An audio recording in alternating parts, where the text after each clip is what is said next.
Anxiety is not your enemy, even though it feels like one, because anxiety is not proof that something is wrong with you. It is proof that your mind is trying, imperfectly, to protect you, and Stoicism begins by correcting this misunderstanding at the root, teaching us that peace does not come from eliminating uncomfortable feelings, but from understanding them clearly and refusing to be ruled by them, because anxiety is born when the mind travels too far into imagined futures and returns carrying fear that has never actually happened. And the Stoics understood this thousands of years ago when Marcus Aurelius wrote that we suffer more in imagination than in reality, which means the moment you feel anxiety rising, your task is not to fight aggressively or shame yourself for feeling it, but to slow down, breathe, and remind yourself that this sensation is a message, not a verdict, because anxiety says something might go wrong, while wisdom calmly asks, what is actually happening right now? And when you anchor yourself in the present moment, your breath, your body, the ground beneath your feet, you reclaim control from a mind that has been hijacked by fear, because Stoic peace is built on the discipline of attention, the ability to choose where your mind rests, and anxiety loses its grip the moment you stop feeding it mental images of catastrophe, rejection, loss, and failure, and instead return to what Epictetus taught. Some things are within your control and some things are not. And the root of anxiety is trying to control what was never yours to command. Other people's reactions, the outcome of events, the future unfolding of life. So peace begins when you draw a firm boundary around your responsibility and say, I will act with reason, integrity, and effort, and I will release the rest. Because no amount of worry improves outcomes, but it does exhaust the soul, and Stoicism does not promise a life without storms. It promises a mind that does not panic in the storm. Because anxiety thrives on resistance. The more you tell yourself, I shouldn't feel this way, the louder it becomes.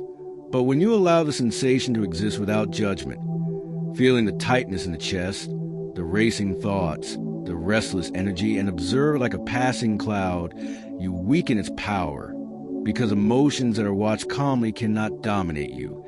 And this is why Stoics practice daily reflection, negative visualization, and voluntary discomfort, not to suffer unnecessarily, but to train the mind to remain steady under pressure, because anxiety tells you that discomfort is unbearable, but Stoic training proves through experience that discomfort is survivable, temporary, and often meaningless unless you assign it meaning.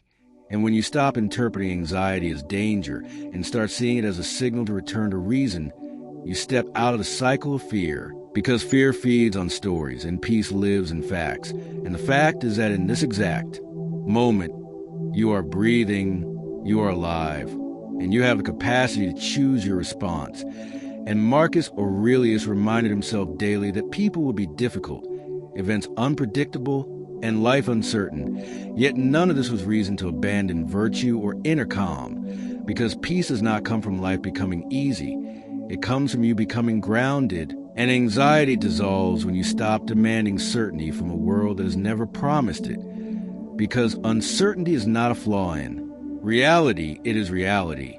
And Stoicism teaches us to walk alongside uncertainty with courage instead of running from it, because the attempt to eliminate uncertainty creates anxiety, while acceptance creates peace. And when anxiety says, what if I fail? The Stoic response is, then I will handle it with dignity. And when anxiety says, what if they reject me? The Stoic response is, then I will remain myself. And when anxiety says, what if everything falls apart? The Stoic response is, then I will rebuild what I can. Because resilience is the antidote to fear, and fear fades when you trust your ability to adapt rather than demanding guarantees. And one of the most powerful Stoic practices for anxiety is remembering impermanence, not in a morbid way, but in a grounding way, because everything you fear will pass, including anxiety itself. And when you remember that no emotional state is permanent, you stop treating anxiety as a life sentence and start seeing it as weather, and you don't panic at a storm when you know it will pass. And Stoicism also teaches that your worth is not measured by outcomes, productivity, approval, or success, and much anxiety is rooted in tying your identity to results you cannot fully control. But when you shift your self-worth to effort, character, and intention, anxiety loses its leverage because it can no longer threaten your identity, and peace deepens when you simplify your values. Because a mind chasing too many desires becomes anxious by default.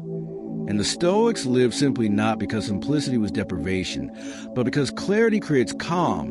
And when you want less, fear is less to take from you. And anxiety often arises when you believe you are running out of time, missing out, or falling behind. But Stoicism rejects comparison as a source of suffering, reminding you that life is not a race with others, but a practice with yourself. And when you stop measuring your progress against imagined standards, your nervous system begins to relax because it no longer feels hunted. And another crucial Stoic insight is that avoidance strengthens anxiety while exposure weakens it. Because when you constantly escape situations that make you anxious, you teach your mind that fear is justified. But when you face discomfort with calm repetition, your mind learns that you are safe, capable, and resilient. And Stoicism does not ask you to be fearless. It asks you to be courageous. And courage is not the absence of anxiety, but the decision to act despite it. Because each time you do what anxiety tells you not to do, speak, try, show up, continue, you shrink its authority, and peace grows quietly, not through dramatic breakthroughs, but through consistent, rational responses to fear. And the Stoics also warn against over-identifying with thoughts, because not every thought deserves belief. And anxiety produces thoughts that feel urgent but are often exaggerated, distorted, or outright false. And when you learn to say, this is a thought, not a fact, you regain space between stimulus and response, which is where freedom lives. And Viktor Frankl, deeply influenced by Stoicism, taught that in that space lies our power to choose. And anxiety cannot survive long in a mind that chooses reason over reaction. And peace is not something you chase. It is something that emerges when you stop resisting reality, because resistance tightens the mind while acceptance loosens it. And acceptance does not mean liking everything. It means acknowledging what is without adding suffering through protest. And when anxiety appears, your task is simple but not easy. Slow down your breathing. Soften your body, return to when you continue the Stoic journey toward peace. You begin to realize that anxiety is not defeated in one moment of clarity, but weakened through daily discipline. Because the mind is like a muscle that remembers repetition, and every time you respond to fear with reason instead of panic, you train yourself to remain calm under pressure. And Stoicism emphasizes daily mental hygiene the same way we emphasize physical hygiene. Because a neglected mind accumulates fear, resentment, and tension, just as a neglected body accumulates weakness. And this is why the Stoics practice morning intention and evening reflection, not as rituals of control, but as anchors of clarity. Because anxiety thrives in unexamined days, but peace grows where awareness lives. And one of the most powerful practices to defeat anxiety is to prepare mentally for difficulty rather than hoping it never arrives. Because when hardship appears unexpectedly, the anxious mind says, this shouldn't be happening, while the Stoic mind says this is part of life. And acceptance removes the shock that fuels panic, because anxiety is often intensified not by pain itself, but by surprise and resistance to pain. And when you rehearse adversity calmly in your imagination, not catastrophizing but realistically, you reduce its emotional charge, because the mind is less frightened by what it has already faced symbolically. And this practice, known as premeditatio malorum, is not pessimism but preparedness, because a prepared mind does not panic, it responds. And Stoicism teaches that peace does not come from pretending danger does not exist, but from knowing that even if danger appears, you will meet it with composure. And another reason anxiety dominates so many lives is because modern culture teaches constant stimulation, comparison, and urgency, while Stoicism teaches stillness, self-containment, and patience. And an overstimulated mind cannot be peaceful because it never rests, and when the nervous system is constantly activated by notifications, news, expectations, and endless scrolling, Anxiety becomes a default state, which is why Stoic peace requires intentional withdrawal from unnecessary noise, not isolation from life, but discernment about what deserves your attention. Because attention is a currency of peace, and whatever you constantly feed your mind becomes your inner climate. And when you feed it chaos, outrage, and fear, anxiety flourishes. But when you feed it wisdom, simplicity, and purpose, calm takes root, and Stoicism teaches you to live inwardly stable even when outward circumstances are unstable. Because true peace is not fragile. It does not depend on everything going right. It depends on you remaining grounded when things go wrong. And anxiety often arises from the belief that you must always feel good, confident, and certain. But Stoicism dismantles this illusion by teaching emotional resilience rather than emotional comfort. Because the goal is not to feel calm all the time, but to remain functional, rational, and principled even when calm is absent. And paradoxically, when you stop demanding calm, calm appears more often because anxiety is fueled by the pressure to eliminate itself, and peace grows when you allow emotions to rise and fall naturally without attachment.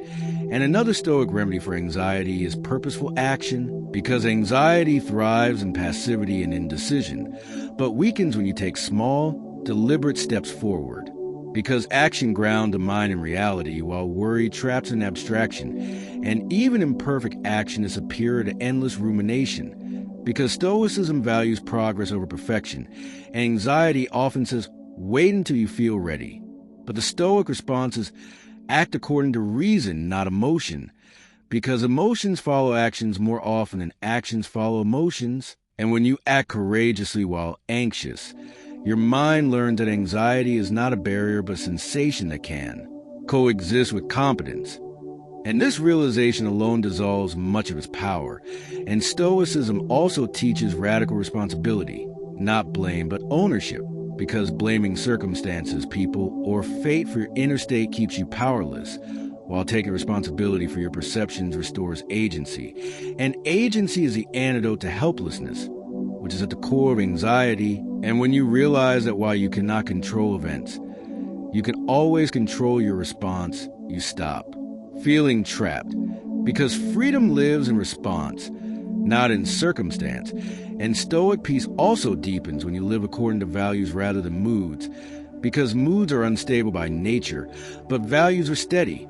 And when your decisions are guided by virtue, wisdom, courage, justice, and temperance, you experience inner alignment, and alignment creates calm, because much anxiety is internal conflict disguised as fear. And when you know who you are and what you stand for, external uncertainty becomes less threatening, because your internal compass remains intact. And the Stoics also remind us that death awareness, far from increasing anxiety, actually reduces it when approached wisely, because remembering that life is finite sharpens priorities and dissolves trivial worries.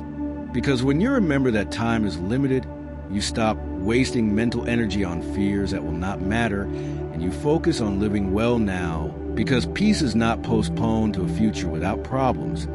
It is practice in the present with courage. And Stoicism does not promise happiness as constant pleasure, but offers something far stronger: tranquility rooted in acceptance, resilience, and self-mastery. And anxiety fades when you stop trying to control life and start governing yourself. Because the only true security available to a human being is inner strength. And when you cultivate that strength daily through reflection, restraint, action, and wisdom, anxiety gradually loses its authority, becoming quieter, less convincing, and easier to let pass. And one day you realize that peace did not arrive dramatically. It settled gently as a byproduct of how you live, think, and respond. And you understand that anxiety no longer defines you. It visits, speaks, and leaves, while you remain steady, grounded, and capable. And this is a Stoic victory, not the elimination of fear, but the liberation of the mind from fear's control. And when you reach this state, you no longer chase peace, because you carry it quietly, firmly, and unshaken wherever life takes you.